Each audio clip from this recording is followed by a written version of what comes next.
عبرت لهم باسمي باسم قيادة منظمين الحزب الجمهوري على تضامننا ومؤازرتهم الإضرابية.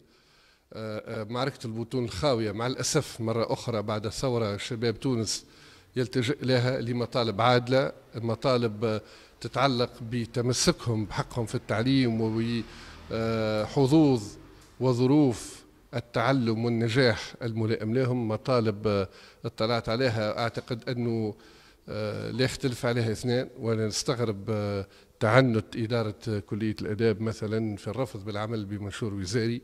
مفروض أن وزير التعليم العالي يتحمل مسؤوليته ويأخذ قرار لإنصاف الطلبة هذم وللاستجابة لمطالبهم. بلغني اللي فما جلسة تفاوضية يوم غد مع وفد على الاتحاد العام لطلبة تونس، نتمنى أن تتحقق المطالب كاملة للمضربين من خلالهم للاتحاد العام لطلبة تونس وللطلبة وللحركة الطلابية المناضلة التي ستبقى على الدوام مناضلة وتبقى قلعة للنضال وقلعة للدفاع على الجامعة الشعبية والتعليم الديمقراطي وعن الروح الوطنية العالية لأبناء تونس.